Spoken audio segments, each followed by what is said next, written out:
Come on. 3, hopefully. 2, Okay. Gosh. 1. We are live. Wow. Never know. It like didn't give me nothing.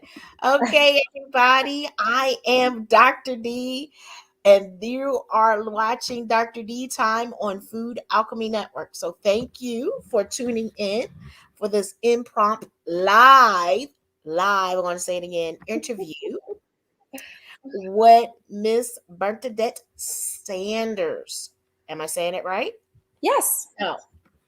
Now, I've been telling y'all about the journeys of being an expat, so I thought, why not? And it's just a coinkydink. I happen to have to come back Friday to California by the way of a horse and all that stuff. You guys, I just want to share a little something with you, which I didn't know. I flew in from Merida to Tijuana, and Oh, this something called the CBX in the station in order to cross over in from Mexico to I guess San Diego slash Otay, California. It is $25 US dollars. If you have your pesos, it don't work. So you better have a credit card though. So where I thought I was saving money was like, whoa. You take a taxi and they try to, really jack up the prices, but you got to know what to do. So I didn't realize that, and actually to get from there, it's a different price. From San Isidro is $9. From San Diego in the center was $30. No, $14. To go to Escondido, where I wanted to go, was 33. To go to Los Angeles, it was $40. wow. $40 just to get from there to there. But that's not bad, because now consider what you pay for Uber. Where I was coming from, they were going to cost me $172. So that's just Uber. So I thought I'd be slick. I don't know, about InDrive. I have my InDrive and I have my DD. So I was like, let's see if they work. Woo, we can talk about Merida too long. Mexico too long. Oh, the secrets of secrets of secrets. Right. So I just wanted to share a little bit of my journey. Oh, I almost did not get into back into America. They said my face did not match my passport. Oh my God. Wow. Wow. So I was like, that's saying I should turn around and go back. I'm just saying. Yes. Yes. Uh, so I'm just here for a little bit. I'm going to wrap it up and I'm going back home to my home. This is just a place to visit. I don't think this is, my place, a place. I can't wait to go back home. So everything is working out beautifully and I'm happy. So I'm glad that I seen Bernadette. I was like, somebody else that's back too. That's going back. All right now. That's right. That's That's right. encouragement. So let's talk about your journey of what made you want to go to Mexico in general and then deciding on Merida. My journey. Oh my gosh, it has been a journey. So, let's say probably like January or after around the election time last year. I live in Arizona. Mm-hmm. I live in Arizona. That's what I'm going to say. And if you know anything about Arizona, Arizona is Arizona. And although it's starting to change a bit, and it's not necessarily for the better, you've got a lot of people coming in from California, a lot of people coming in from New Mm. York, from the Midwest, you name it, they're coming here. They're coming here in droves and they're bringing their old problems with them. So where I live used to be considered like the second safest place in the United States. Okay. Mm-hmm. And it was so nice and quiet. It's starting to change. So with that, plus with the last election, I won't get into politics because I won't go there, but with the last election, my family and I started looking at the country and saying, how safe is it for me as a Black woman? How safe is it? Because it was three of us at the time. It was my mother, my daughter, and I. And I'm like, how safe is it for all of us as Black women here in the United States? Um, I'm pretty active.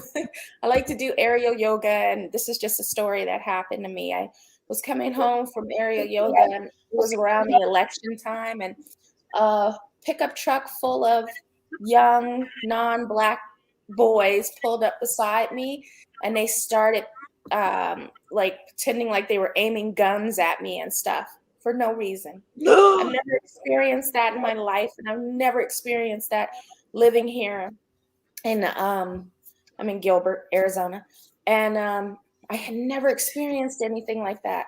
And I went home. I told my family. I was really, upset, distraught about it. The reason that they left me alone was because I picked up my phone. I had my daughter's car, and I picked up my phone as if I was taping them, and they zoomed away. So after that, we all sat down and we were like, maybe we need to give the country a little bit of a break from us, from the Sanders ladies. Maybe the Sanders ladies need to go elsewhere.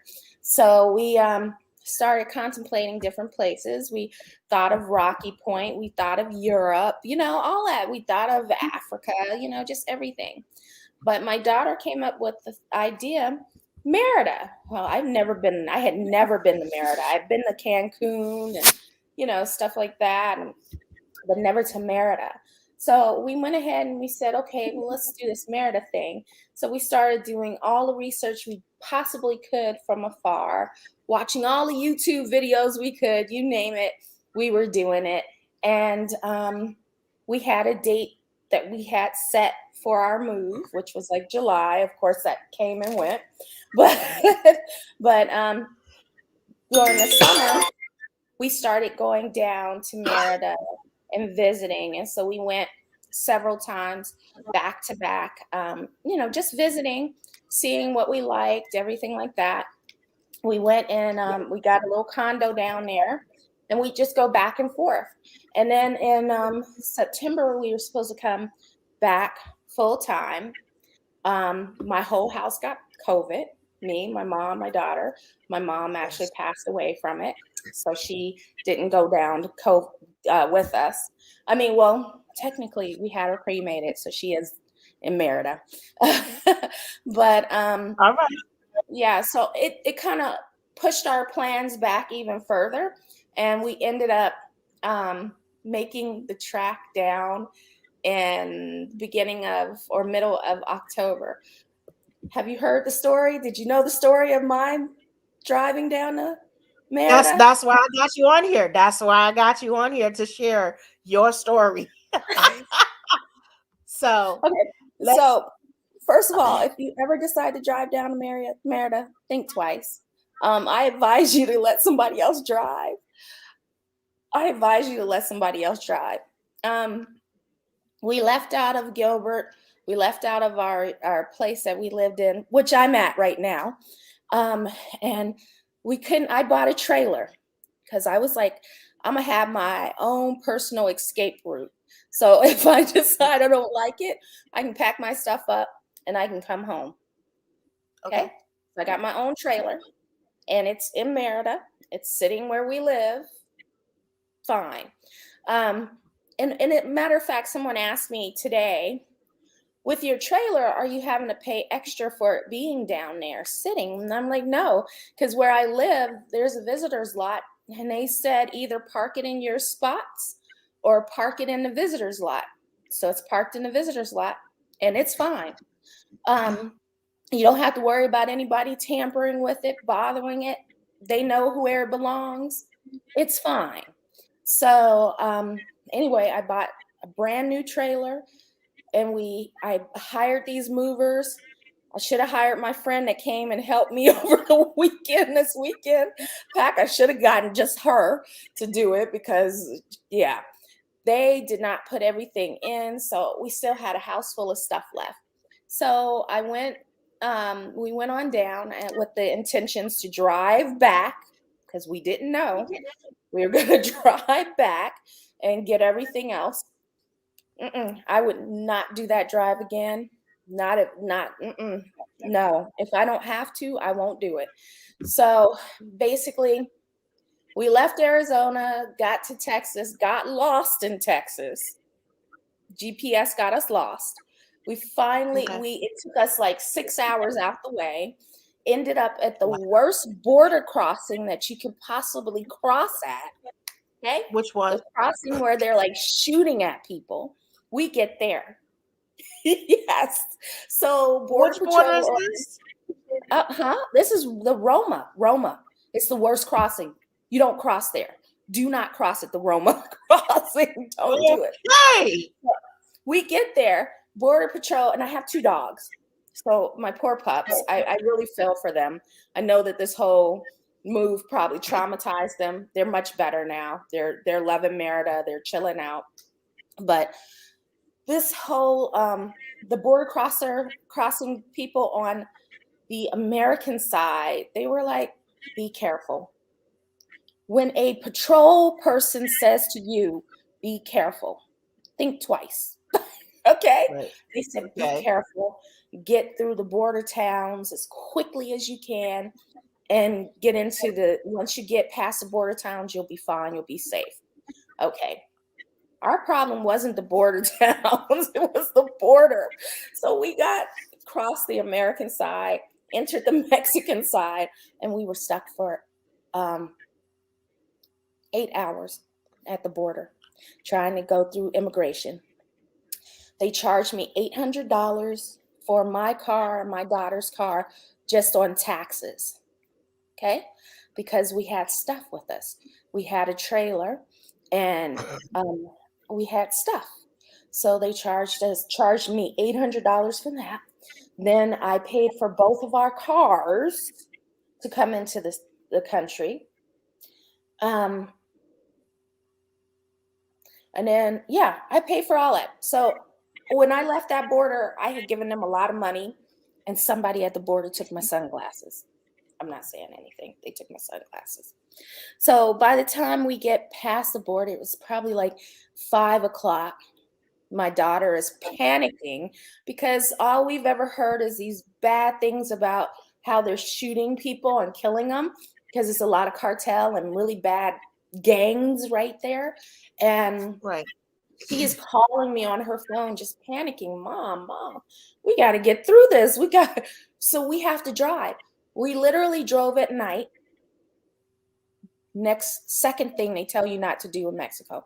First, don't cross the bad crossing. 2, don't drive at night. What do we do?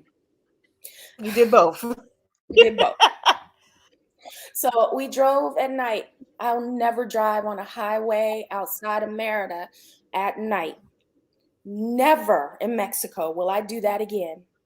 Those roadways are like, 1 lane each. And you have trucks, big semi trucks flying down the road like at 100 miles an hour, even though the speed limit may be 40 US, 40 miles an hour to us. They're going at 100 miles an hour in the middle of the night. They're crossing into your lane, coming straight at you. I can't tell you how many times I thought I was going to be dead that night, just flying down the highway. I swear to God, because I had so many trucks come into my lane head on. It was so terrifying. So we managed we were going to go to Veracruz and stay at this really cute, charming hotel. It's a little boutique hotel I found on Airbnb. I have nothing but wonderful praise for them. They're awesome. So I had reservations. We missed the reservations because we were driving at night. We were supposed to be there that night. Okay, that's one night I missed the reservation. I reserved another night. We missed that reservation too, because the next morning, mind you, by this time, my daughter and I have been driving straight without sleep for almost 24 hours, okay? Playing piggyback with each other. Okay, so we were tired. So the next day we're driving. We're 50 miles outside of Veracruz, and my car hit a pothole because Mexico highways on different parts of them are filled with potholes. Right. This pothole, I hit the pothole. My daughter says she heard it in her car. She heard a metallic sound come from my car. And when I hit the pothole, my car went from 70 miles an hour pulling a trailer to 0 and totally stopped on a dime. Okay. And I was like, oh my gosh, mind you, there's one lane of traffic coming this way speeding. There's one lane of traffic going the other way speeding. And my vehicle with my trailer and then my daughter and her car are stopped on the highway, sitting there. Okay. So I call my daughter and I say, call the police. I'm calling roadside. That's one thing that you have to get is if you're bringing your car into the country, you have to get Mexican insurance. I advise making sure you get Mexican roadside with that insurance. So I did that. And my roadside people, they couldn't locate me to save their souls. The English part, because they're supposed to have an English section, that they're all supposed to be able to fluently speak English. Not so. Because it was a lot of communication issues, miscommunication we were having. But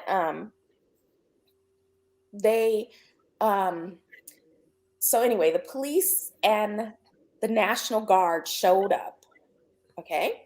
The police and the National Guard were like, you'll be okay. Don't worry. They were really, really awesome. They comforted us. They were like, you're going to be okay. You're going to be safe. We're not going to let anything happen to you. It's okay. It's okay. Stop crying. Because, of course, by this time I'm in tears because I'm terrified that we're going to get killed on the side of the road. So the policeman and the National Guard literally got a chicken truck to pull my vehicle from the highway down to one of those pull-offs. So my car got towed by a chicken truck. That's cute, though. Yeah, it is. And I have pictures because I was like, nobody's going to believe this if I say my car got towed by a chicken truck. But it did. So they pulled us off the side of the road, and the policeman said, don't worry, I'll come back. I'm going to send some people to look at your car, make sure everything's okay, see if we can get it started, all that. Hours went by. Of course, after 30 minutes, I called the roadside and I'm like, what's going on? And they're like, well, because of where you are, nobody wants to come get you. Wow. And I'm sitting here like, we're two women with two Shih Tzus. What are those Shih Tzus going to do? Nothing. And they proved themselves because my Shih Tzus were like, I'm not getting out the car. No.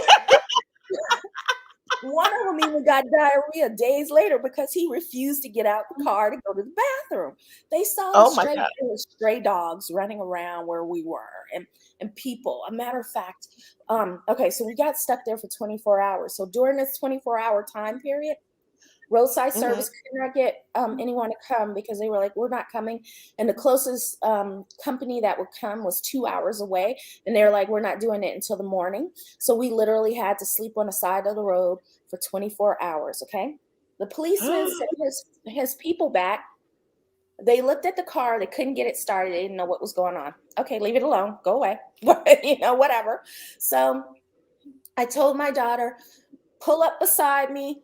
You stay in the car beside me. I'm going to be in my car. We'll be together.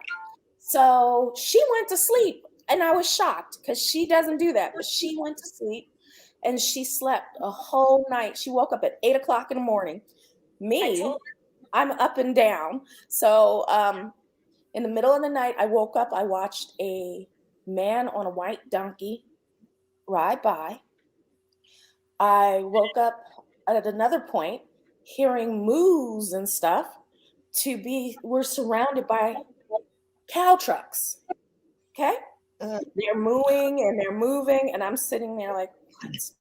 Then I woke up at another point and noticed some man looking at the tires of my trailer because he blew his tires out on a pothole up the road. So he's looking at my tires. I get out and I ask him, what are you doing? Oh, nothing. No, nothing. Why are you looking so interested into my tires? Why are you looking at my tires? Oh, no, none of that. What are you doing? What do you want? Oh, ha. No, ha. So I sit, and my daughter to this day laughs at me because she said, you have to be afraid of anybody, especially a woman, who tells somebody, wait 1 minute, I have something for you. Just stay there. And that's exactly what I told the man. And I went in my car and I got my crowbar out. And I came back and I said to this man, okay, when I swing this at you, I'm aiming to kill you, not to hurt you.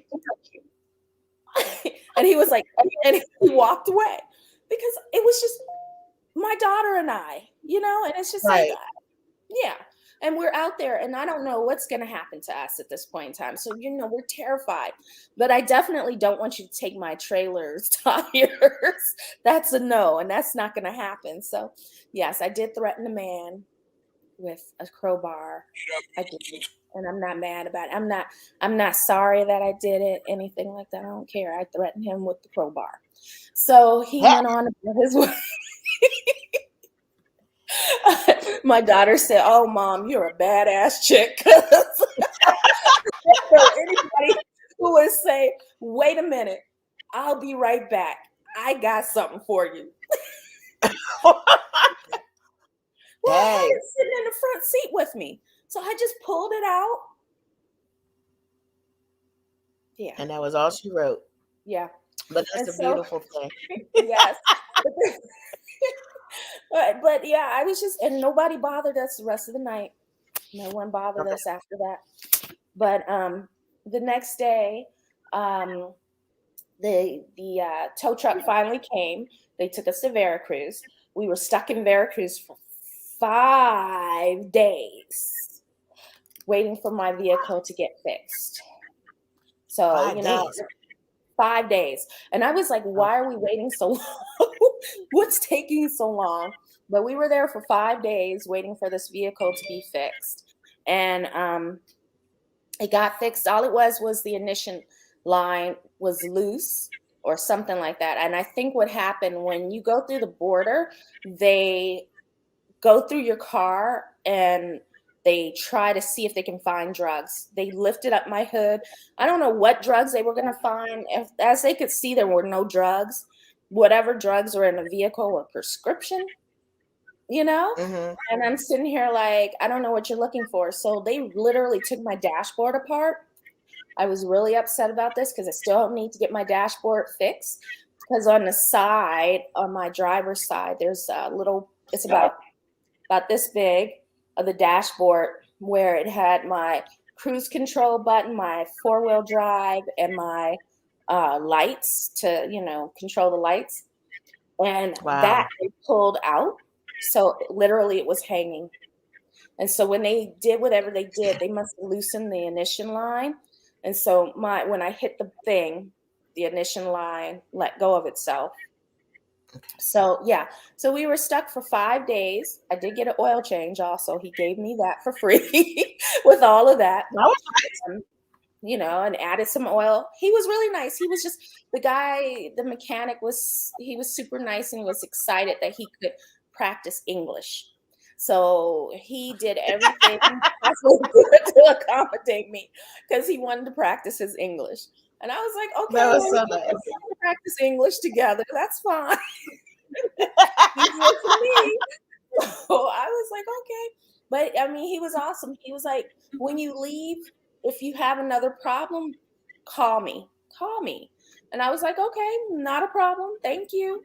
And so we went on our way. Like I said, the hotel we stayed at was really, really nice. It was called Veradike or Veradict or something like that. I don't remember, but it was like a, a block away from the beach, if that far.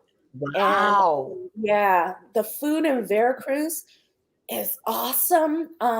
We went to one place that the food. That's all we were eating our way through Mexico. Okay, we are just eating our way through Mexico, but we went to one place that the owner of the hotel was like, "Go to this place and eat," and I was like, "Okay." So we went, and he said it was their authentic breakfast. So it was like a little hole in the wall we went into. My daughter's looking at me like, what have you gotten us into now?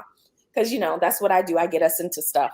So we went into this place and we had the best breakfast, and I may have paid like $2 or $3 for both of us to eat and drink in this place. I was like, this is wonderful. But yeah, Veracruz was nice. I wouldn't mind going back to visit. The beach was wonderful. The people were really nice. We even went to a boutique store where my daughter got custom made dress because they were just, it was a boutique and they made their clothes. So she got a custom made dress and I got some earrings. I was too fat to fit in whatever they had there, but that's okay. I'll let that go. But but it was so much fun. We had a really great time in Veracruz being stuck. And we posted on Facebook throughout the entire journey. And people are like, "Are you sure you're not on vacation?" No, I'm sure. And trust me, I was stressed, but I was trying my best to get through it. So then we left Veracruz, and it was suggested. Someone in Merida suggested that we stop in Vera Hermosa. So we did. Mm-hmm. And we stayed Tabasco. Yeah. overnight there. We stayed at the Hampton Inn there. It was a really nice Hampton Inn. The ones in America are not as nice as that one. I mean, it was really nice. So we stayed there. I was like, what's going on here? I mean, and I paid $27 US for that hotel. I was like, whoa, what is going on here? Yeah, so we did that and we had a really pleasant time. And then we finally made it into Merida. We should have done it in 8 hours, but I was having some eye issues because I have some eye issues and they were really bothering me. And so we ended up literally driving 40 miles an hour. I was like behind my daughter driving, and we drove like 40 miles an hour to Merida.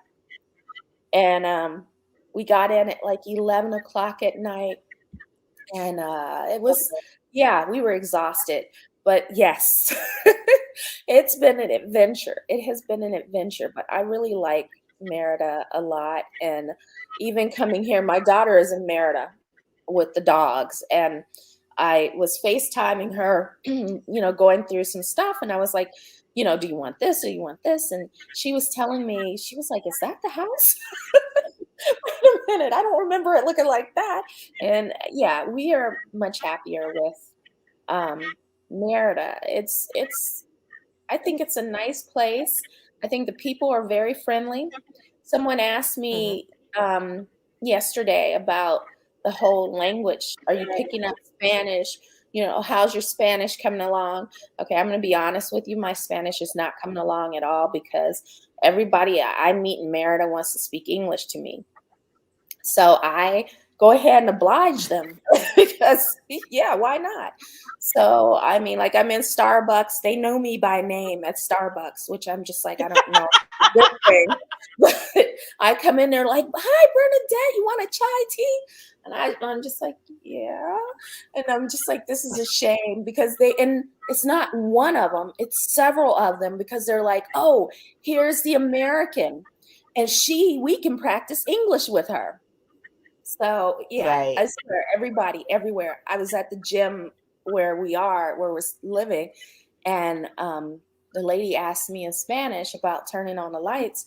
And before I could really answer, because I was like, huh? And I had to think about what she was saying because nobody speaks Spanish to me. So she was like, oh, you speak English. So therefore, yeah. But that's wonderful. The Yeah. thing is that in Merida, you got to be careful because Yucatan. as well as Spanish in between. And you got to realize wait a minute. This is not what I know. This is Mm-hmm. another language. And then they said, oh, Mm-hmm. that's Yucatan. I was like, Yucatecs or whatever. Yucatan, Mm-hmm. really? Yep. Yep. Yucatan. Yeah, So I was we like, went. okay. Mm-hmm. We went to a Greek Go ahead. restaurant back in August, I think it was. Yeah, we went to a Greek restaurant, and then after we left, I don't even know where it was, but it was really great food. And after we left, we went to a little shop near this Greek restaurant. And the guy in the shop was like, "Do you know the difference in Yucatecs and Mayans?" And then he was showing us the difference in some dolls, which I actually ended up buying the dolls, of course.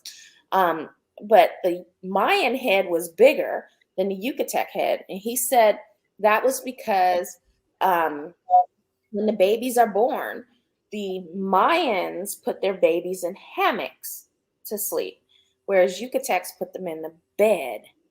And so putting a baby in a hammock makes its head get bigger.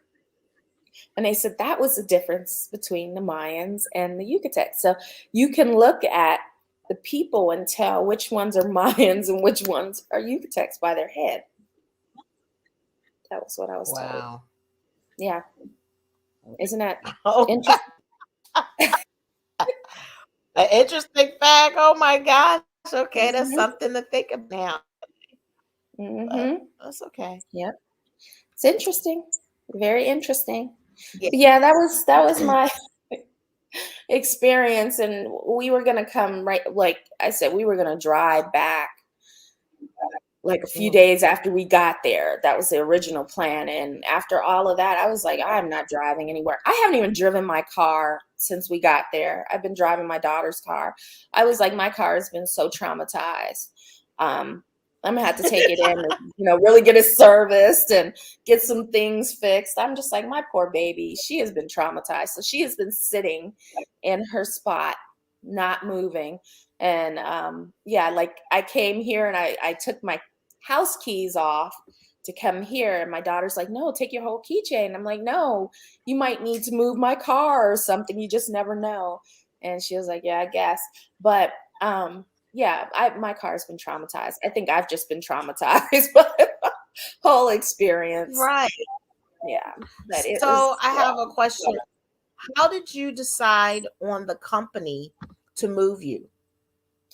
um the moving company that packed my trailer. Okay, so first of all, I looked at different moving companies. I was going to go with, well, I looked at a couple moving companies, and I tried to go with a really, really inexpensive type of move. A moving company that would be, I thought it would be inexpensive, but they wanted to charge me 8,000 for like 10 boxes and a piece of exercise equipment. Um, and I was just like, yeah, I can't do that. I don't want to do $8,000 for something I can move myself. So that's why I decided to um, buy my own trailer. And I thought, I Hmm. can drive. I can do this. And I went and I just researched trailers. And I went to get a hitch put on my vehicle because my car can tow things, obviously. And so I got a hitch put on, and I asked the man who put my hitch on, what size vehicle do I need for this, this, this, and this? So he told me. And then when I looked for movers, because like I said, we had just gotten over COVID. So we were too weak to be able to pick a box up. So I went through U-Haul and I looked at movers, and I found a mover there, and I really went based on um, who was the cheapest. I don't think that's always good, especially with moving, because they were the worst movers because they could have gotten everything in. They just didn't know what they were doing. And so we even tried, Right. we had some men folk come over and try to repack it, but it was just a done deal at that point in time. So we did manage to get a few more things in, but I was just like, I have to come back. So, and coming back, the rest of the stuff I'm just putting in storage, and we'll come back at a later date and get it. But right now, I'm just like, we're too tired to do all that because it was just so exhausting. Um, we Right. literally, we got there. Of course, you don't take beds. You do not take beds. I did take a sofa and, stuff like that. I did not take my dining room table. I'm actually sitting at it right now, but I took the chairs. Um, and then, I took all the other things that I felt were important to me. I know a lot of people just say, just take a bag and that's it. But I feel like if I'm living somewhere, I want my stuff. So I took what was important to me to take.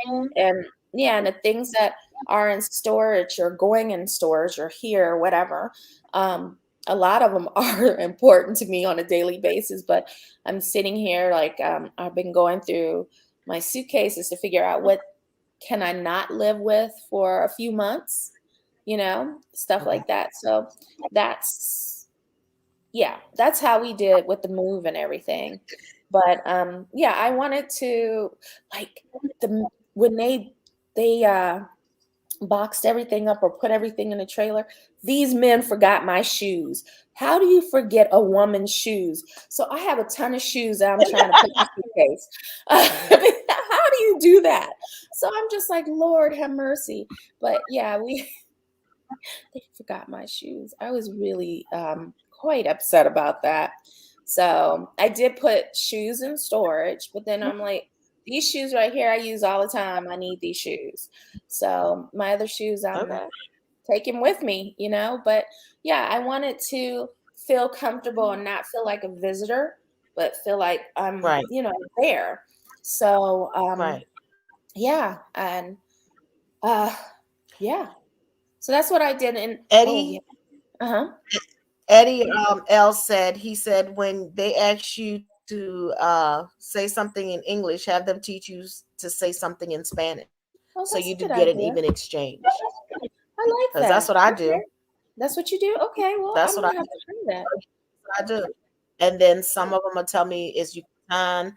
Like when I got there, I'm thinking Mexico, and Henny, our female driver that we had, took us to a Yucatan restaurant. I said, I don't want the local, I want the local food, not the American processed food or Commercial. European Mhm. processed food kind of experience. I'm looking for the Mhm. local experience.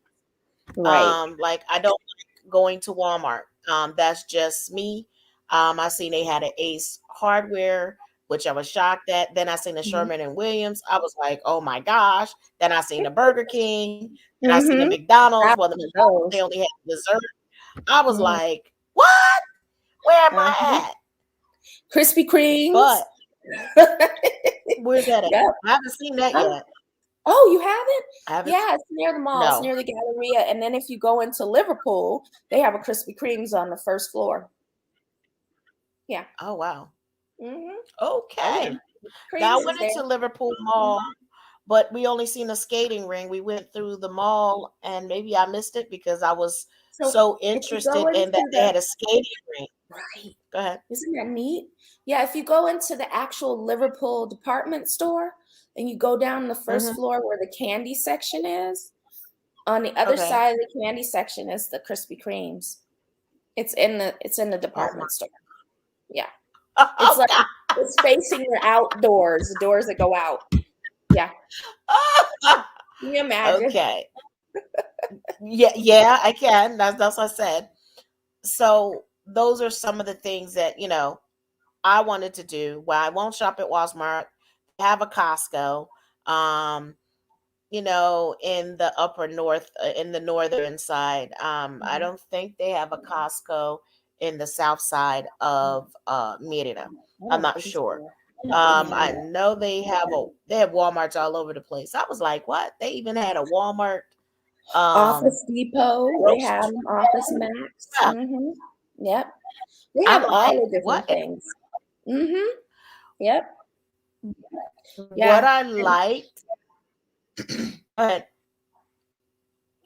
good. oh no, no, go ahead. What I liked is that I got to see they have some internet companies because their internet's not strong. Like at least I know mine was, and that was a problem.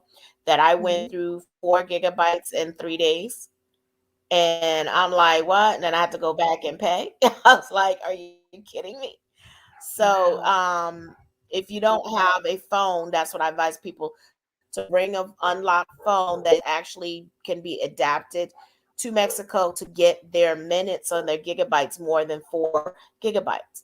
Well, I explained to the girl, I took her portable internet and I said, I'm looking for this.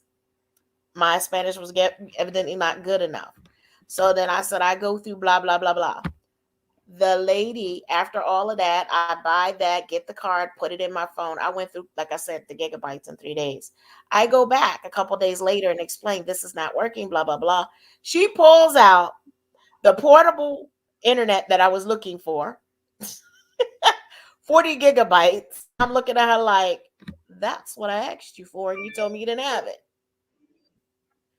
But that paid, that'll pay off in the end because you gotta really know. And I was like, I was gonna ask some friend to come, but they made me mad. So they stayed where they was and handled my own business.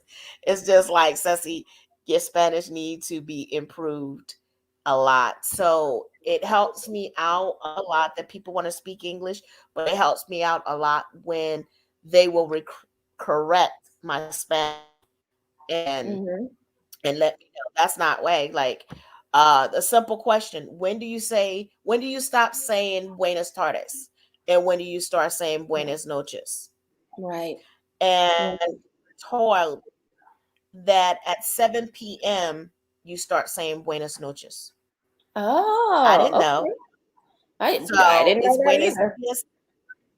buenos dias all the way until like 11 once y media, 11:30. And then you'll say buenas tardes, and that's from there all the way to 7, and then you say Oh, buenos buenas noches. noches. So You know what I've been doing? I've just been following their lead. Whatever they say, I say it back. That's what I've oh, been doing. Because like my neighbors, they don't speak English. It's a grandmother, a mother, and the daughter. Now the daughter speaks English, but they don't speak mhm, English. The other two, but they definitely will speak. They will speak. But I have to that's say, a lot of good. my neighbors do speak English. They're like the only ones that really don't. But a majority of my neighbors do speak English fluently. Like my neighbors, one of my other neighbors, they are from the States. And Okay. when I first met them, they were asking me a question in Spanish, and I was like, "Huh?" And she was like, "Oh yeah, yeah, yeah." And she started speaking to me, in English and everything. But they're from the States, so Okay. yeah. But like where I live, there's security, and none of the Mhm. security speaks. Oh my gosh, let me tell you about when we got to where I live. Um, Okay. um, it's dark, and where I live is really dark at night. And so we get up to the gates, and I'm in front because everything is in my name. So I'm in front, and I, of course, pull out my trusty translator because that's what I do. And I'm like, "Me viva aquí." I don't know what to say. I'm just like, "Me viva aquí." And they're just like, "Okay." And I'm like, "Me viva aquí." And Oh they're just gosh. like, "Okay." And I'm like, then they're asking me, "Well, what is your name?" So, I tell them the name, and they're able to find me, but they're just laughing at me. They just laugh at me. So I'm like going through the thing, they're laughing, I'm laughing. And every time I come through the gates now, we just wave. They don't stop me because they know I viva a key. Like, oh gosh, yeah, that's nice. yeah. And my daughter's like, please get the cars registered. Please register the cars to where we live. Just register them. So, you know, you don't have that problem. I don't have a Right. problem anyway, because they know who I am and I just wave and drive by and they let me in. They let me in. That's That's all that beautiful. matters. They let me in. So, but yeah. Have you been to the Super IKEA out there or I have Chachawi? not. I've gone to Chichari. That's where I've been. That's where I go to the grocery shop is Chichari. I haven't gone to the other one yet. I tried and I couldn't get into the parking one day, so I just left it alone. But Gotcha. I'm gonna definitely try again at Okay. some point.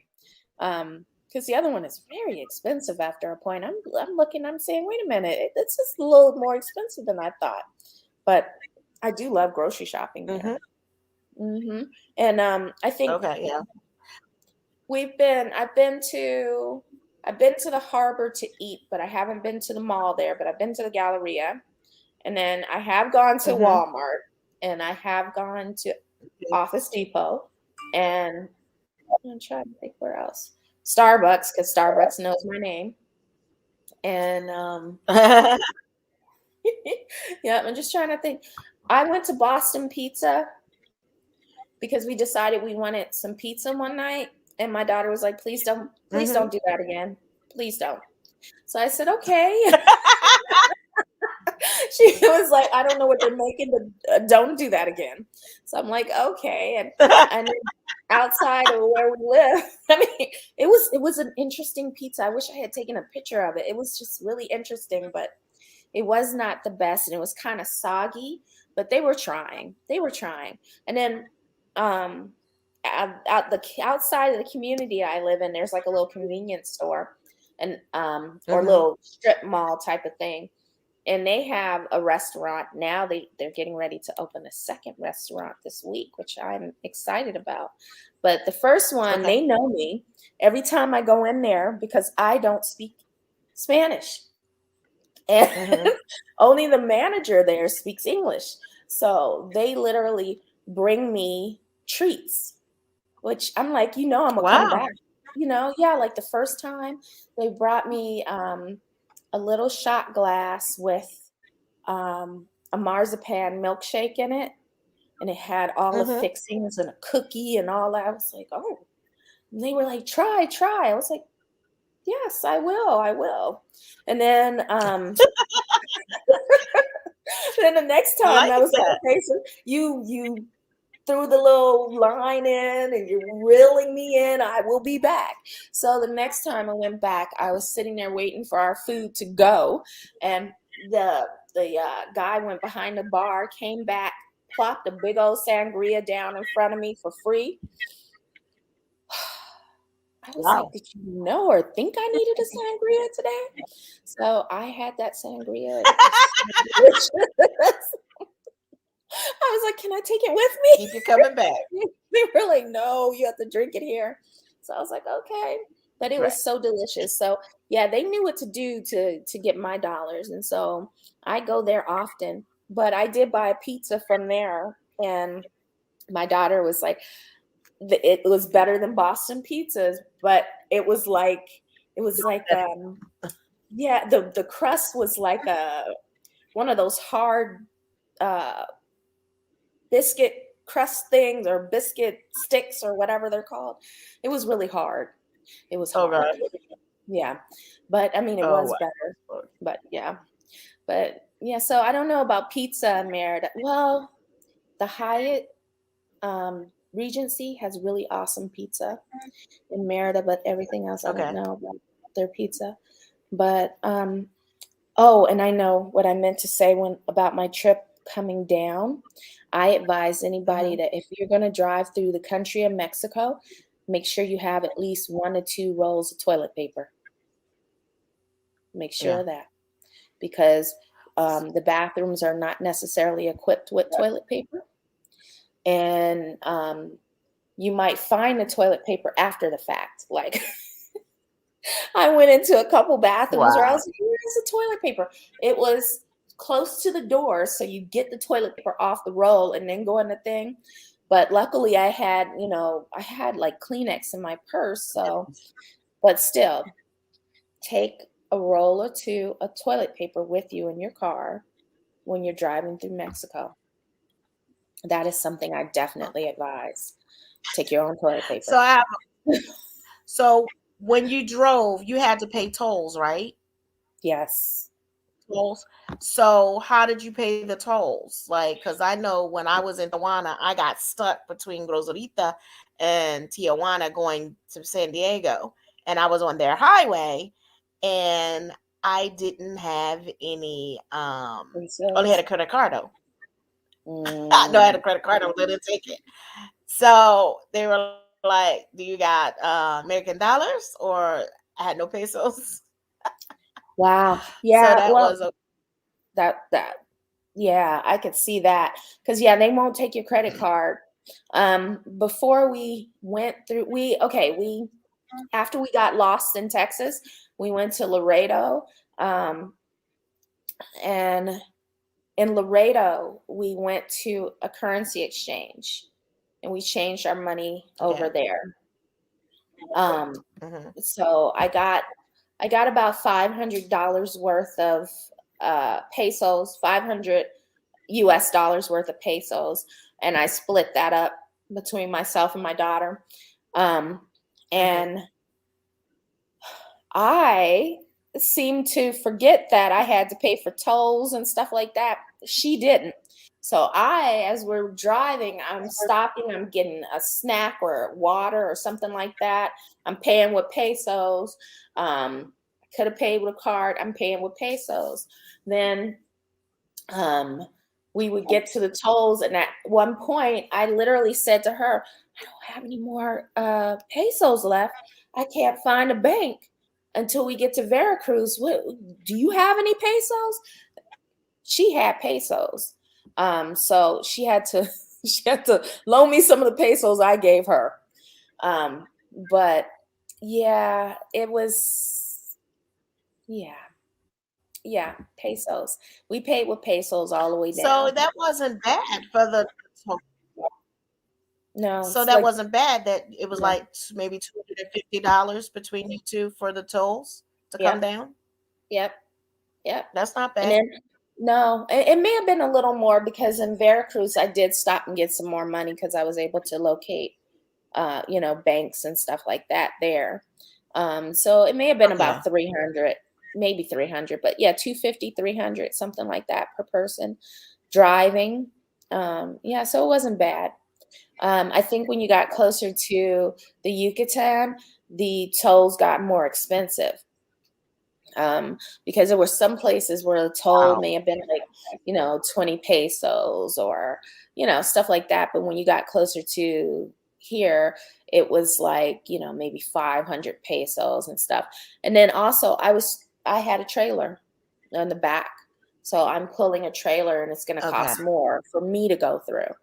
But yeah. And then gas, I this is another one. So toilet paper, make sure you have toilet paper if you drive. Next thing you Hmm. need to also make sure when you see a gas station, pull over and get your gas. Um, so in Mexico, now in Texas, I literally did run out of gas because we got lost. The GPS took us the wrong way. And for 250 miles, we're going, and I ran out of gas. And I had to call roadside and get um, gas. Okay, fine. Hmm. But I didn't want that to happen in Mexico. So, um, Right. what I did, yeah, was every time I saw a gas station, I stopped. So I really didn't Okay. go under a half a tank. And that might have been a little more expensive, but it was my peace of mind. Maybe Right. once or twice I went down to a fourth of a tank, but it wasn't that often. I think the long stretch between Ver what is it, Villa Himonas, whatever it's called, and Merida, you're gonna, on the Hmm. coast. And so you're gonna have a lot of time periods where You have long stretches of highway and you're not going to see gas. And that was where I kind of went down to like a fourth of a tank.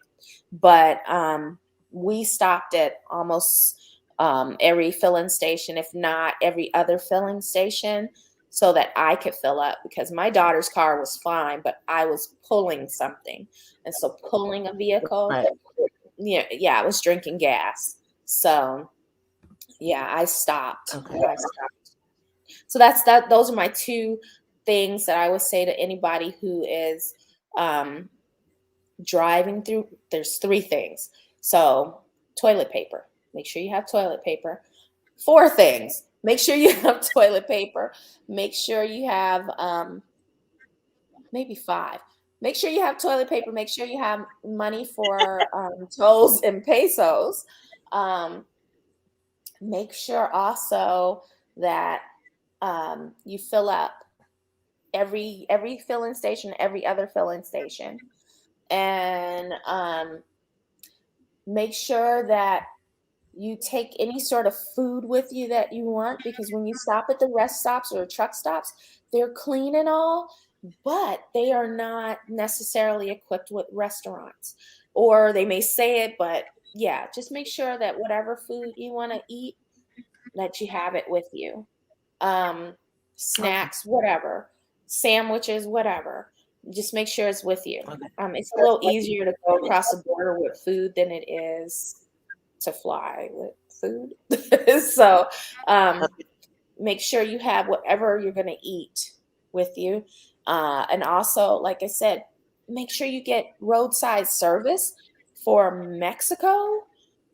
Make sure you get roadside service, because I can't tell you, they were willing to pay up to $1,000 to tow my car and trailer, because I made sure, if you So I decide have to a drive question. a trailer, uh-huh. Oh, I was gonna say, if you I decide was to going to drive ask you, how a did trailer, you decide on your mhm. insurance? How what? Go ahead. Oh no, what were How you did you saying? decide on the Mexican insurance?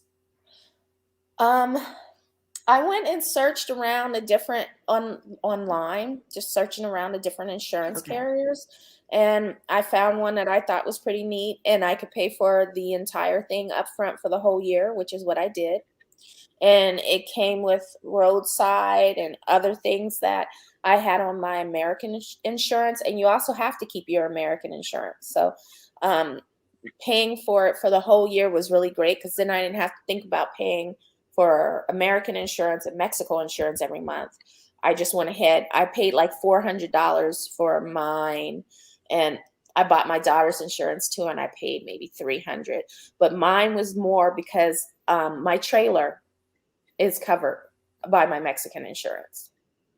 So I Wow. covered it.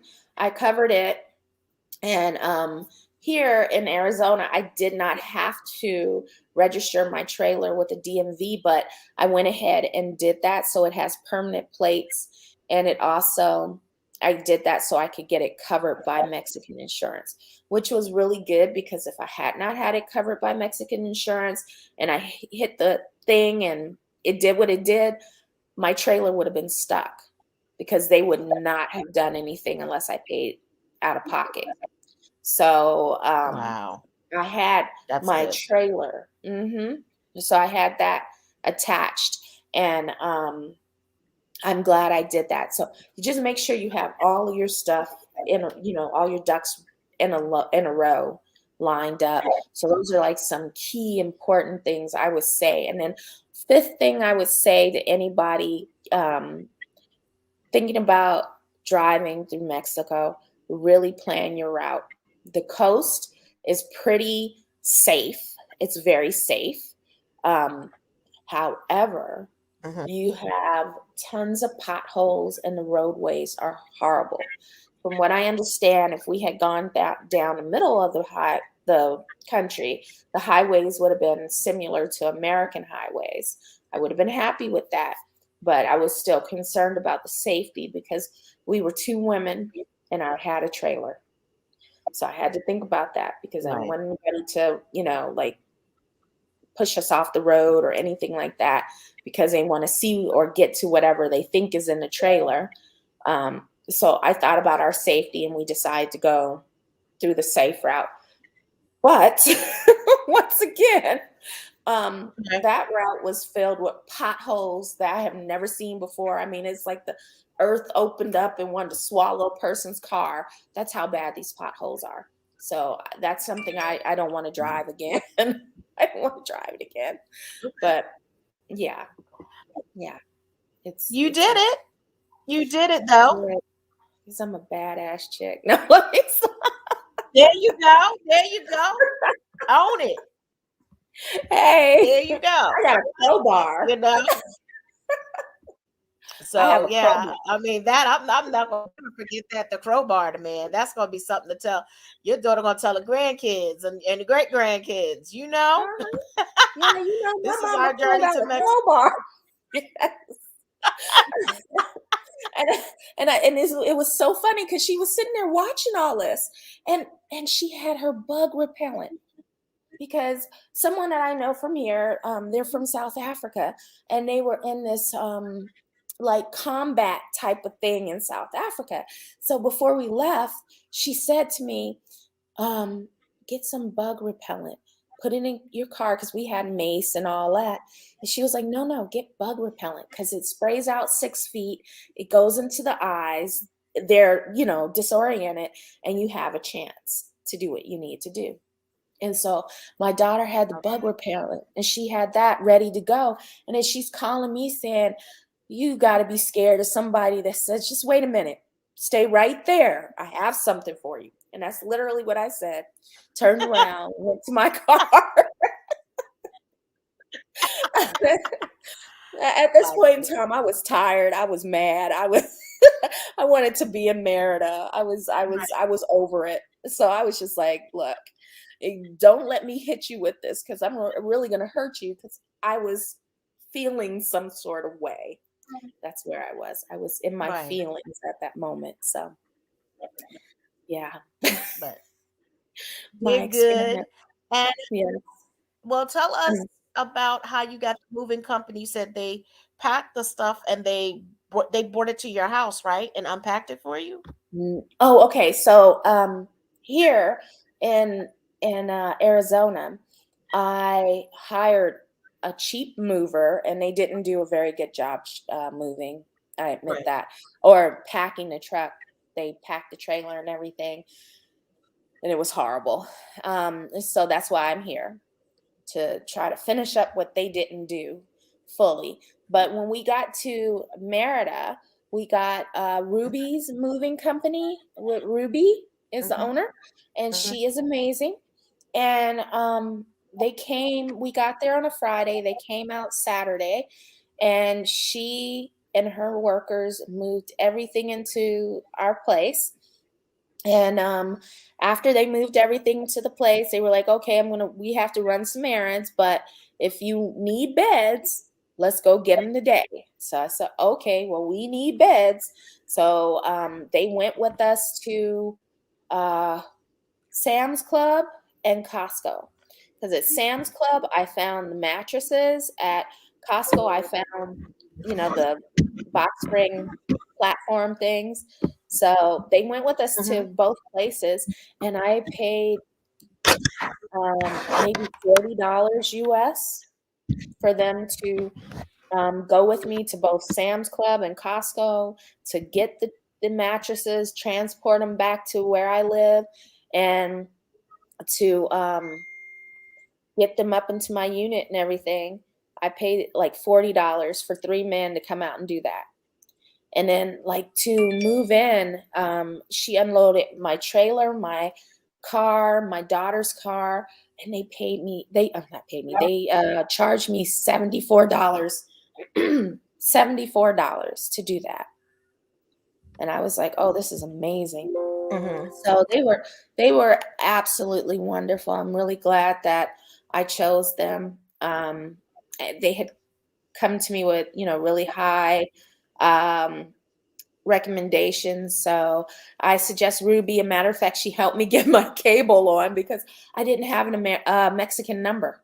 So you needed a Mexican cell phone number, and I didn't have one. Mhm. I'm sorry, say that Okay. again? Uh-huh. Uh, Yep. no, no, no. Yep. That was a just a feedback copy. Oh, okay. Yeah, I'm like, wait a minute, uh, is that me? But yeah, so she did that because I didn't have a Mexican number. And so she's been really helpful, and she's helpful to I guess we're gringos, huh? So she's helpful to us. Um right. yeah, yeah, yeah. So we'll see. The adventure still goes on. But yeah, but it's been a good one. It's been a good adventure. A good adventure. And I'm so ready to be back now. I'm looking at this place and I'm so over it, and I'm just like, Lord, I have to clean this and yeah. But it'll be over in a blink of an eye. You leave Yes. tomorrow, and you'll be Yes. right back in your Mhm. beauty. That's the beautiful part about that. So I wanted to share because a lot of people romance sometimes their journey, and then some people go to the extreme where it's extreme nightmare. So I like that your life journey has a little bit of some things, but also a lesson what to do and what not to do and how Mhm. to go about it. So Yeah. that's what I am so grateful for. But, Yeah. the key points of telling people how to prepare, the packers, the Mhm. tolls, because there's different ways that you can go down. Mhm. I say the rabbit hole, if you will, Yeah. and you might not come up or you might not decide, but that Yeah. made a decision. You know what? I was going to drive back, but now I'm not going to drive back. Now I've Mhm. decided that I'm going to catch a plane back, pack that, and put that other in storage and figure out, is this the life for me? So I Right. love that, and the Mhm. encouragement that you got, and and seeing your being part of your local environment. That's another thing. A Mhm. lot of us, or I will say a lot of expats that go to other countries, they want to be with other expats. Not to be, I don't know how to put this. Not to say anything negative. I bet moved to another country to be with more expats, because with that, a lot of other expats comes with clicks, conditions, Mhm. and I like to say programming that they don't know Mhm. how to deprogram when they move to another Right. country. And that Right. programming puts out their outlook in life in a certain way that they colorize what they're seeing instead of actually living in the moment. Does that make sense? Right. It does. It does. I mean, because when you go to a foreign country, you need to assimilate into their society. I mean, just going to Mexico has made me more empathetic to the people who have come to the US who struggle with the language and stuff like that, and just becoming a part of the, the culture. Because here we're not nice. We're not nice. We are not nice to these people. They come in, and if they're struggling, we're really horrible. And down there, Mhm. they're nice.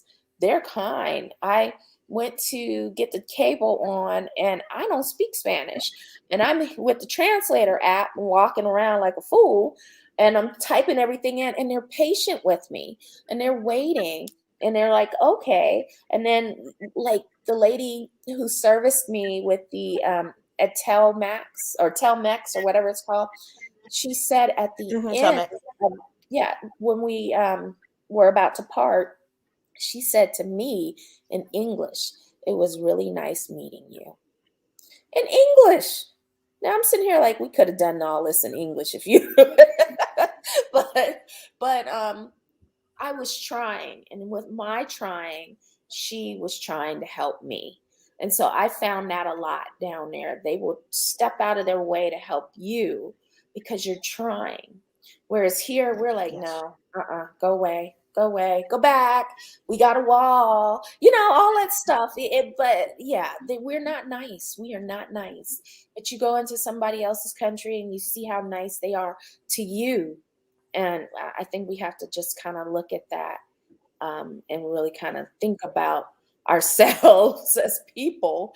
But yeah, Yeah, but I do agree with the whole expat thing. I think it's nice to know the expats and stuff. I think that's a good thing for safety.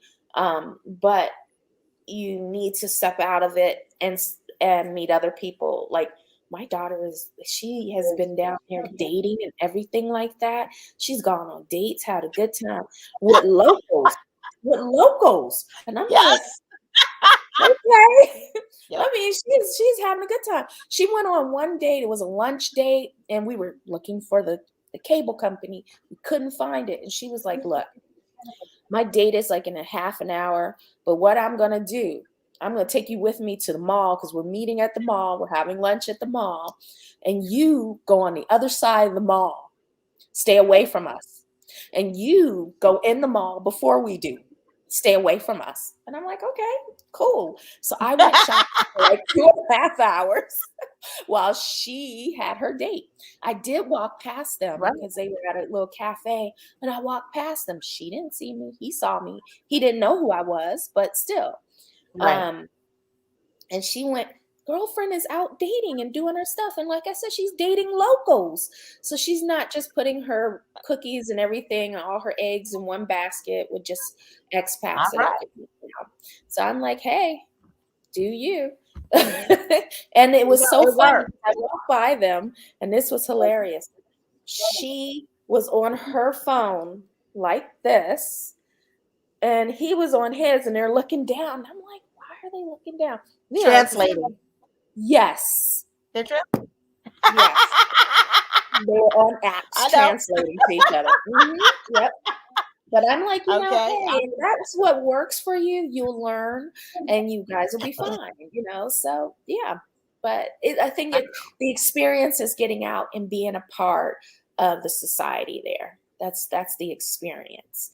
And it's a really wonderful environment. And when I first came down, I was kind of like, I don't know about this place because we were in Central. But we Right. live further out. We live way out north, so I it's a know. different environment. Yep. If you know where Well, I I live, live it's way out very north. different. I live in Los. Well, I moved to Los Americas, but I used to live Yeah. right across the street from the Harbor Mall. I mean, directly Wow. across the street, right near the Texas. Oh, What is it? oh Texas yeah. Roadhouse. That's where we Oh, were. okay. And then I stayed with Nice. my friend, Hmm. Cami, in South Central area around there, and stayed there for a little bit. And then my house, I went there, like Hmm. everybody's seen the pictures in Las America. So yes, I Hmm. understand about the dating because Yes. girlfriend, Yeah. I went on 4 dates. Hey. And look, they want to learn English and Spanish, and that's how we were going back and forth. That helps Hmm. me with my Spanish to Hmm. keep it learn new words, the correct pronunciation, and put the terms in correct order, to Right. learn about that since I've been there. Um, so I didn't, have any problems. I met another expat, but he's not Spanish. He doesn't he speaks Spanish, speaks Italian, speaks Russian, and speaks Hmm. English. So for me, that was a good thing, and he's in a lot of things. I am so if you're willing to open your mind anywhere. When I was in Thailand, I got to date in Thailand. I don't Hmm. limit my pool because of the That's right. situation that I'm in. So Hmm. that's Yep. what I'm trying to let other women out. Look, if you want to do something, don't be scared. Don't Do fear. it. Fear nothing. Fear nothing. You accomplish a lot more. Yep. Fear is nothing to be. Here is Fear false holds evidence you. appearing real. Hello. I like that. Hmm. So Yep. I like living in my now moment. So I was blessed to see, but I got to see, I even offer because we were at the Airbnb, like I said, I invited them in and they watched me cook. They watched me Nice. actually and was sitting there watching me like, okay, she's making raviolis and I'm making them from scratch. She's sitting there watching. Nice. And it's like, well, I can sit. I was like, no, I don't like nobody in my no cucina, no cucina. No, no, no, no. Nobody in my kitchen. But Wow. that is the beauty of cooking. For me, I, Mhm. I like that. Right. So I wanted to so after that, they got to sit down and eat what I made. Not just expats, but locals. They got, okay, well, she cooks, she likes to cook, or she does this or that, or very positive. So that for Mm-hmm. me was a wonderful experience, um, Right. to actually and was able to actually teach me to drive around the city a lot better than Really? myself, by because if you Google Maps, they the Oh one my ways gosh. in Yeah. one way street. Mm-hmm. It's like, oh my gosh, for really did all I had to do is go there and this, but it taught me how to read the streets. And basically, I didn't know Cali meant street, you Yeah. know, and they do have avenues, and different parts of you think is Merida is not really is different parts of Merida, you Mm-hmm. know, that is so I was like, okay. People's like, oh, well, you're going to Merida. Merida is, they have different states. What's the Yeah. Yucatan state? That's something I Mm-hmm. didn't know about. Mexico has different states, just like the United States, Right. and they have different cities and different suburbs, which we don't know. I mean, Mm-hmm. that is the beauty I love of actually living there and Mm-hmm. experience different things of going to different country, because now there's Well, different things. So and what you were, uh-huh. I was Go going to ahead. ask you to tell me some of the beautiful things you like about Merida. Oh gosh, I love everything. But I'm just, you just made me think of this one thing, and then I'll tell you some of the beautiful things I like about Merida. When you are Okay. driving through Merida, with each state, you will get pulled over. Mm. You will get pulled over. Um, we got pulled Really? over. Yeah, you get pulled over at checkpoints as you're entering the states, especially the Yucatan and Mm-hmm. Kamichi or whatever it's called. You get pulled over and they want to search your vehicle. Um, a couple of them, Wow. like I would tell them that my daughter and I were together. I was her mother, it's my baby, whatever. And so they would just choose one car to search, or maybe they would search both cars. But I mean, they would, you know, search the car. One of them, he wanted to search my purse. He searched my purse, and he my money accidentally fell out, and all he did was apologize to me for my money falling out of my purse. I was like, okay, well, whatever.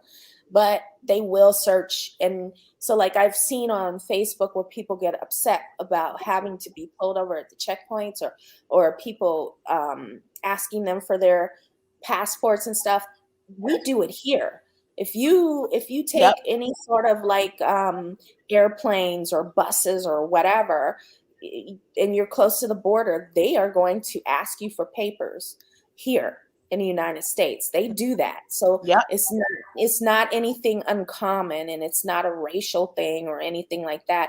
And especially the coast where we are, there's lots of black Mexicans. When we came across the border, one of the girls that searched my vehicle was a black Mexican. She was as dark as I am, you know? And Mm-hmm. then we went through a few towns where people look just like us. So Right. there are a lot of black Mexicans in Mexico. So it's not a racial thing. It's just something that is their job.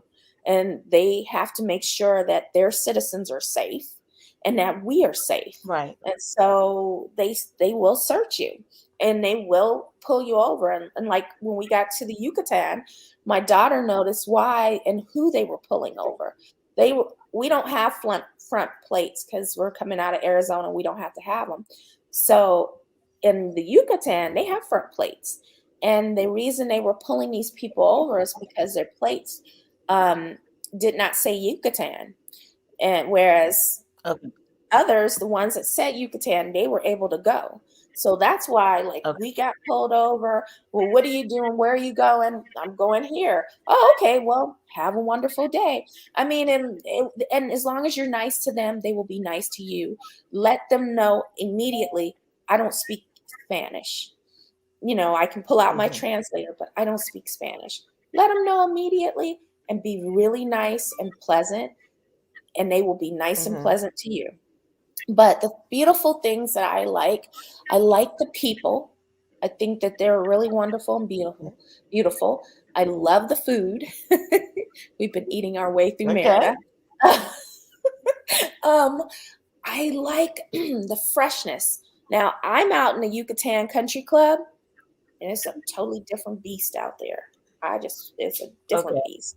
So, like, we're watching deer run past on the golf course and stuff, because where we are, we can see the golf course and everything. We have two cenotes out there. So it's just peaceful and quiet, and everyone is laid back. They're not in a rush, and you don't feel stressed. Um, and it's just different. It's just different. The Right. people, yeah, but my main thing is I like the people, that they're just so friendly and so kind and everything. And it's so funny because I did my ancestry DNA about 4 years ago, and then I did my mom's and my daughter's. And so we have my Mexican DNA. And recently I looked at my mom's after she, had passed away, and her DNA comes out of the Yucatan. So where we are is my ancestral land. That's what I tell my daughter. So, so in a sense, because I have ancestors from there, so I'm like, these are my people, just like people from Africa Yep. are my people. These are my people too. So I love the people. I love the nature, and I've never been a big like nature tree person, but I love it. It's so peaceful, it's so quiet, and it's just really nice. And that's what I love. And I love that there are a lot of activities for you to do, and I love the cost of living. Yeah, that I really love. That's a big one, right? That's a big That's a big one. one. Like, can I just tell you that is a big one? But I love it, and I love seeing the newness and the different things in the culture there. So yeah, and I look forward to really diving a little deeper into the cultural things that Merida and the Yucatan have to offer. So yeah, because I'm like 8 minutes from like one of the ruins, one of the temples or whatever, and I'm sitting here like You're I've only got to down the go. street from the cenote at Costco. You know Well, there's a cenote right there at Costco, right? really, no. Well, I'm telling you where I Yes. am. Wow, I didn't know that. I have to look Yeah. at that. Well, there's two cenotes in my development. When you come in the front gates, there's one cenote here, and one you have to come up and visit me. There's one cenote and then Okay. another cenote. And on Mondays, the golf course closes down, and you can go down to the cenotes on Mondays.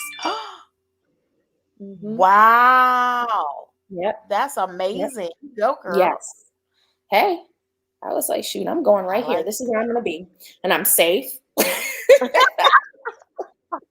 you go. I don't have to take a crowbar out to Yeah. anybody.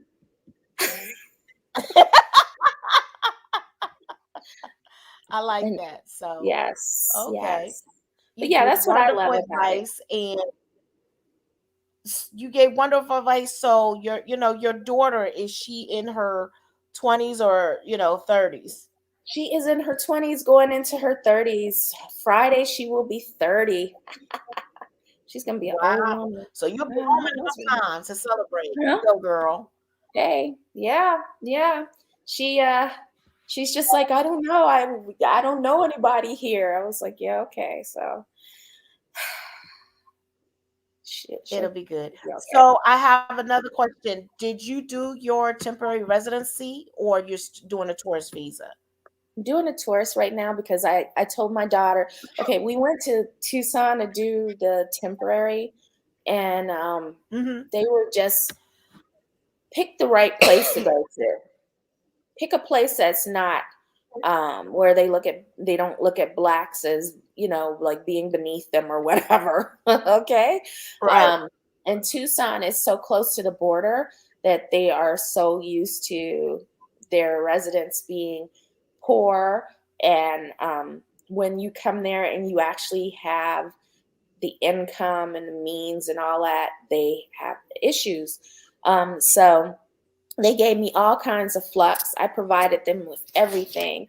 And then like the lawyer that I was using down in Merida said, just step back from them, because some of the consulates are just, it just depends on who you get.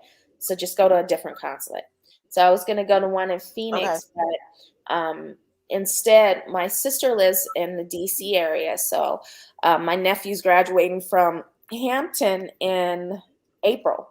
So we're just going to Mm-hmm. go and just do it in DC, because it'll be easier to just do it there than to go in full with Tucson. I say stay away from Tucson because they are just not right. I got in such an argument with this woman. I kept having to email her stuff and everything, and I'm sitting here like, but I would way more than what you're asking. I mean way more than Right. that. Well, you just got this large check in your account. Explain where it came from. I don't have to explain anything to you. Just you see that I'm pulling money in. I shouldn't have to explain myself to you at all. I don't have to explain nothing. Right. And I mean, I gave them Right. everything, and then she just made me so mad with the constant back and forth that I told her, put my stuff back in an envelope and put it in the mail and send it to me. Because I was like, Mm-hmm. this shouldn't be this hard. It shouldn't be hard. Mm-mm. I like my mom's stuff.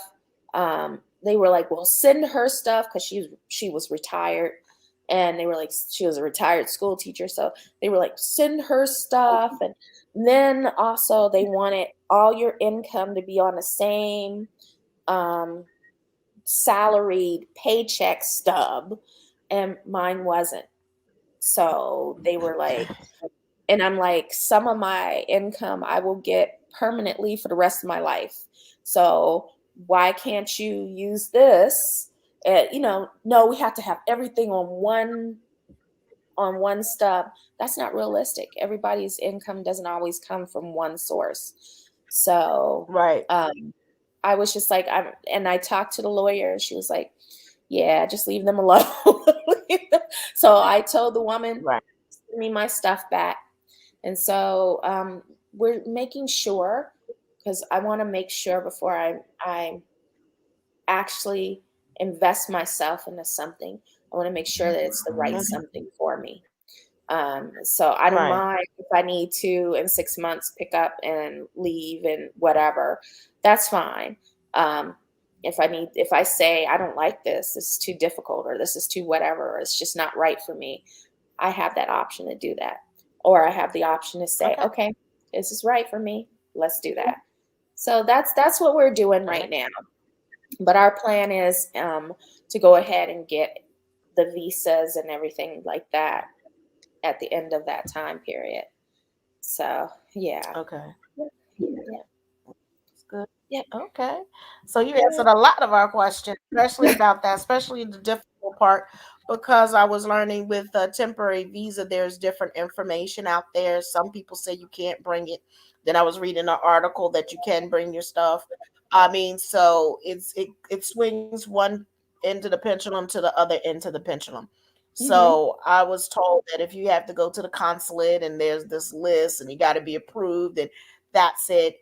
And then if you go and get your paperwork, then you got to come back. You got to do it within 6 months of you getting it. Other than that, you can't use it. That's Mhm. something that Yeah. people need to know. Some Yeah. people at the consulate are not telling them, or, these are very important things.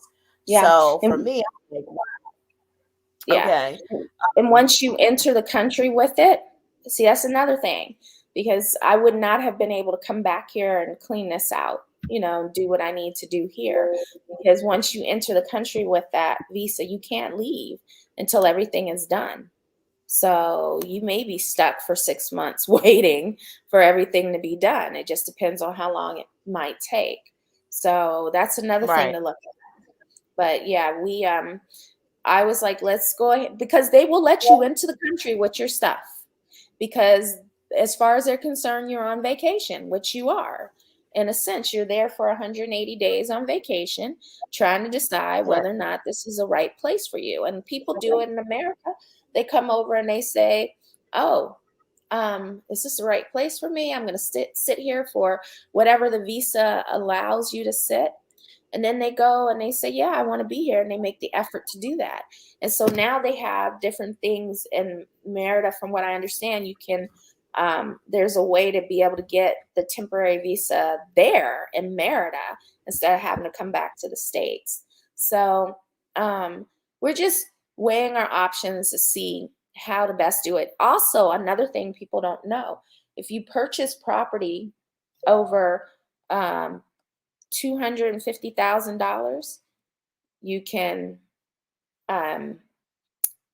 can get permanent residence.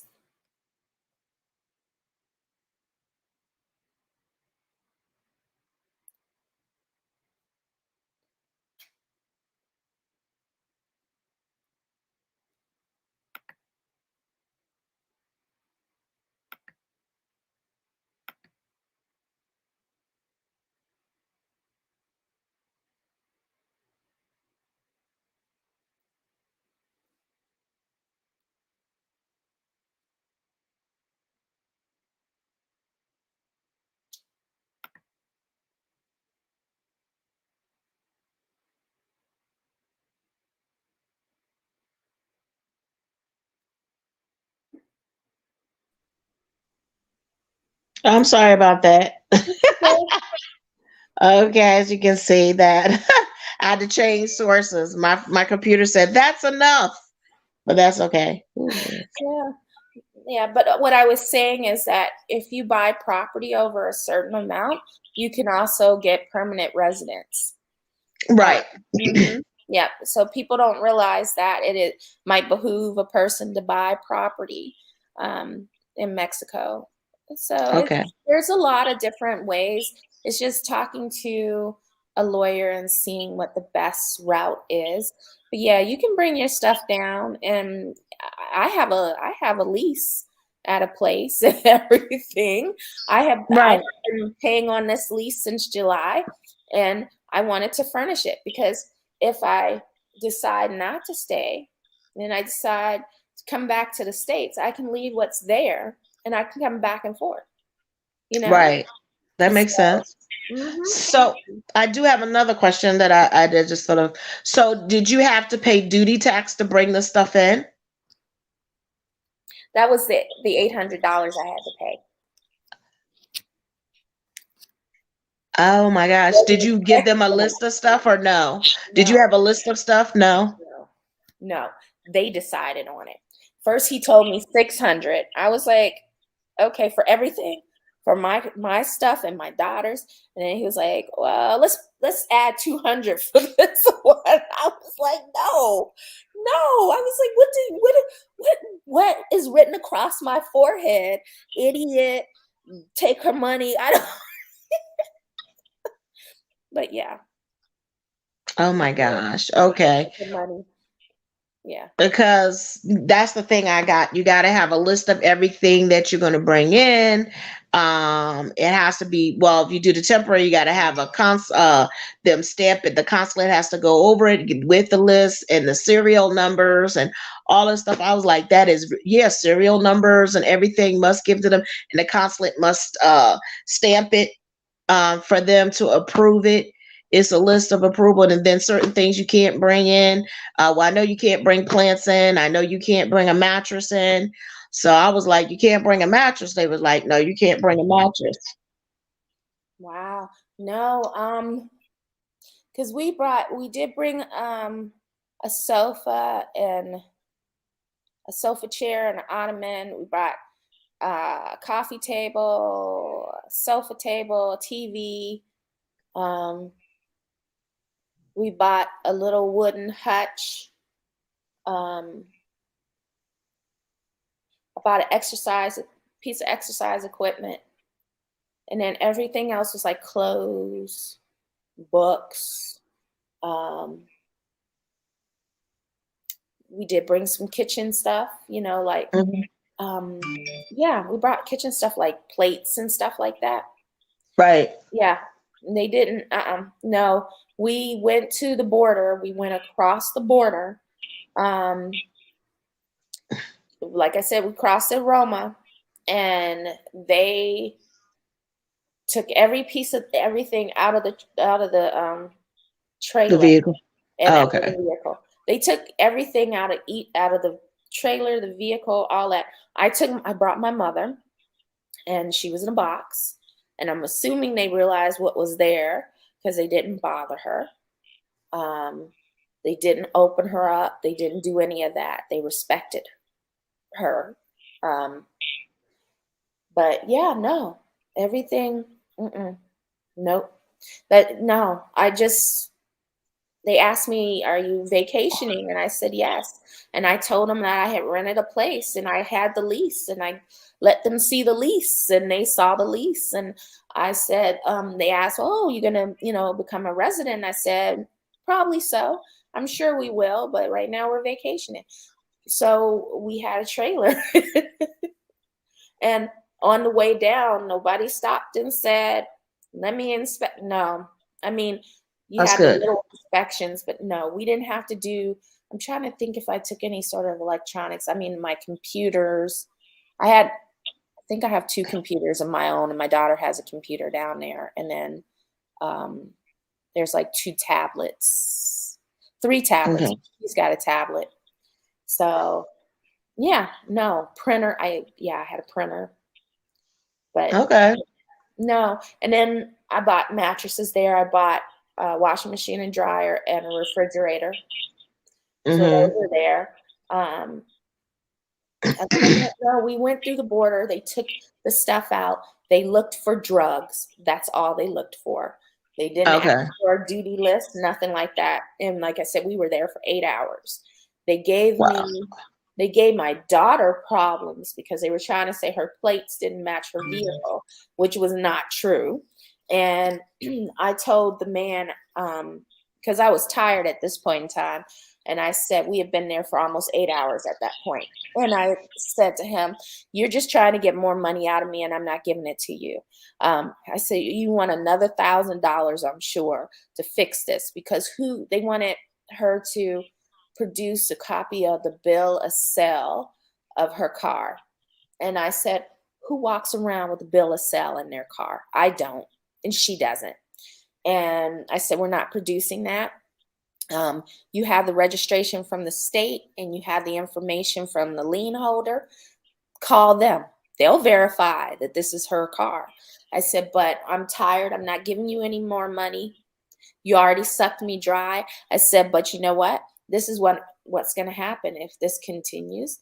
I'm going to call my bank and I'm going to tell them to reverse all the transactions, and we're going to go back across the border." But I was like, I'm not doing that. So, Right.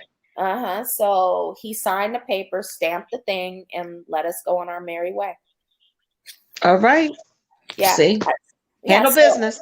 I think it depends on who you get and where and all that stuff.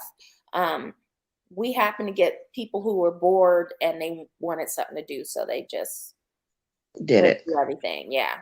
But like even doing a visa, they were like, what do you need for, no, when we went to get the visa from there, because we did all of it there, they were like, "How long do you want to stay?" We told them. They said, "Okay." Stamped everything, paid for it, and then they were like, "Oh, you got to do your cars," just stuff like that. But no, I Okay. didn't experience that. I did not experience that, taking my stuff into um, the country. I didn't experience it. So And okay, that's a plus. yeah, so yeah, I don't know what would have happened if we had gone to another border crossing, but I assume it would have been the same. Mm-hmm. I think it's easier to cross the border and come through Mm-hmm. is to do it um, than it is to do it the other way. I think it's just easier to All right. cross it by land and fly in and all that stuff. So Okay. yeah, but yeah. Well, well, this way I'm thinking or working on is coming by the way of Tijuana and see if I can get on the ferry. That's something I want to do. Oh, So that's a new experience. So I'm going to see, Ooh, how that works out because that's different. And I'm like, it's not there. Instead of going out of the state and going all around through Arizona, through Texas when I don't need to, I'm right there on the border of Tijuana. Why not mhm. go through Tijuana Drive, get on the road and get in there? And then my friend said, there's a ferry that goes right across that you can go. I was like, what? She's like, yeah, Wow. you can take your car. I was like, Wow. stop playing. Okay. Wow. So now that's Oh, going to be good. an adventure. Yes, it will. Yes, it will. And like, people were like, oh my gosh, I don't know how you did it, how you got through it. This is how I did it and how I got through it. I needed to get where I was going. And if I was stuck somewhere, I still needed an end to my solution because I couldn't stay Right. right there and nobody could instantly pop me out of there. So I still had to get from there to this place.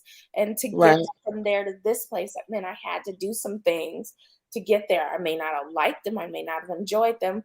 I can laugh about them. I laughed about them during the situation. Um, Right. but I had to be able to move forward. And it's not about somebody being necessarily brave or something or whatever. You just have to do it. I mean, Right. what other choice did I have? I didn't want to be stuck on the side of a road in a foreign land. No. And Makes sense. yeah, and then my daughter is with me. I don't care how old she is, she's always going to be my baby. All So right. I I don't hear want you. my baby stuck on the side of the road. And I know she was scared because I was scared. So, Right. and of course, I, as her mom, can't show that I'm scared, but we have to get out of the situation. And So, you found it. That's right. the beautiful thing. Mhm. You found it. Yep. I So couldn't that's a leave my blessing. stuff. Right. I couldn't, my car is paid off. I ain't leaving that. So I couldn't, I couldn't leave my car. My trailer is paid for. I ain't leaving that. So, and then it had all my belongings in it. So what was I going to Okay. do? Because yeah, I could have easily have moved the dogs over and gotten her car and said, let's go. But I couldn't do that. Right. So what do? You do it. You handle it. You found a solution. Hmm. You handled it. Yes. You handled it. And that's beautiful. Yes. So, what would be the last piece of advice would you extend to anyone making the decision to drive or coming to Merida? Two things you want to say both. If you're going to make this decision to drive, I would find a good company to drive your car there. Or if you're going to drive it, I would drive not by yourself. Although we were together, we were literally in our cars by ourselves. So we couldn't Mhm. switch off driving. So I would take a couple people with you to drive. Um, if you're a woman, I definitely wouldn't do it by myself. Not again. No. And like I said, there are some really great people out there that can drive your car in. Um, and you can get them to drive it in if that's just too much of an expense because they are expensive. Just, get some people that that have passports and, get them to help you drive, plot your route, even like AAA or something like that, roadside service that can help you plot out the route, um, plot out your route, and find hotels that you can stay at. For us, it was a little more challenging with the hotels because we have pets and not all hotels would take a dog. So it was Right. a little more challenging, and that's where we use like Airbnb hotel and stuff like that. And I use Hilton's a lot anyway, so I had rewards points, all that, and I was able to, go to the different Hiltons. So I would plot out hotels to stay at. Make sure before you cross the border, you get enough cash. Go to one of those currency exchange things, get some cash. Um, and oh yeah, make sure you have really good music or a good book to listen to while you're driving too. Those are like some really important tips. And toilet paper, take a couple rolls if you need to of toilet paper and food. Just like I said, they don't have like restaurants like our rest stops or truck stops do. They're not equipped like that. You might find snacks or drinks, but you're not going to find like a restaurant. So bring food with you. Oh, and also when you're stopping at these rest stops, get the electrolyte drinks, because that was one thing I told my daughter. Make sure you're drinking your electrolytes. That's going to keep you healthy while we're on this long trip, and it's going to keep you hydrated and everything. Right. Oh, and also if you have to use the bathroom a lot, get some diapers. I mean, I wish I had used those because we were stuck in the car for 24 hours. And so we literally didn't go to the bathroom for 24 hours. So I wish I had some at one point in time. So I said diapers. It's okay, Yes. diapers. But yeah, just those little things, and like especially just plot out your road, drive during the day. Don't drive at night. Watch for the potholes; they're everywhere. And watch the speed limits, because the speed limits are not that fast on their roadway, and stick to the speed limit. Don't overshoot it and everything. Okay. So, yeah, that's my Okay. And what would be the reward? You say the reward of actually living in Merida. Give me three things you think is a reward for living in Merida. It's beautiful. The people are nice and wonderful. And it's got clean, fresh. It's a clean, fresh environment. That's it. Clean, fresh environment. So that covers everything: the water, the food, all that stuff. It's clean and it's fresh. Yeah. Mm-hmm. Yeah. All right. Sounds great. So you guys have heard it here live on Food Alchemy Network with Miss Bernadette Sanders, her journey, her challenges, her conquering. So you got to hear from A to Z without any mishaps. And some wonderful advice on tips that you can use as you travel to your journey to Merida or any other country you can apply these to, which is great. And as a single mom traveling, that in itself is a challenge. And also to trust that your baby is right behind you, going to be okay. So trust me, I understand. I have one that is, he's 25, but he's not a baby. But that's the main reason. But that's the reason why I'm back here in Mexico. I mean, oh gosh, see, I need to go home. One of the reasons why I came back is to straighten something out, because someone wanted to do something. So there always be your babies. That's the beauty. Yep. So, you guys, if you have any questions, leave them down below. And this is Food Alchemy Network. If you like what you've seen and you would like more, leave me an inbox. And also, I would like you to, as my son would say, please subscribe. And if you want notification, hit that bell button, and we would be more than happy to provide more information. So I want to say that to you. And also, please share this video. And if you thought it was helpful, always, I told you that you can leave a donation. We love that. Is that me or you in the background? Some music is coming. Computer chinging away, and I'm trying to get it to stop. Oh my I was like, wait a minute, is that me? Nope, that's me, and it won't stop. Lord have mercy. That's okay. That's okay. It's just saying, ting, ching, ching, your time is up. Your time is up. So, because we almost been on here 2 hours. Yeah. So thank you, everybody. And I will see you when I get there. I'll be, like I said, I'll be driving my truck. So that's another reason, like, toilet paper, insurance. That's yes. Yeah. Well, I got AAA. So I think, and I know that they go there. That was one of the reasons I kept AAA for the year. So we shall see. So, because I still got a lot of stuff that I want to focus on when I get there in the drive and the time. So I'm looking forward to that. Right. So, yep. Awesome. So, Okay, and safe journey back home Thank tomorrow. you. Thank Okay, you. and Okay. thank you for being part of Food Alchemy Network Okay. Thank you and for sharing your having me. experience. You're welcome. Have a wonderful day, love. You Thank too. you. Okay, thanks. Bye. Bye bye. Bye.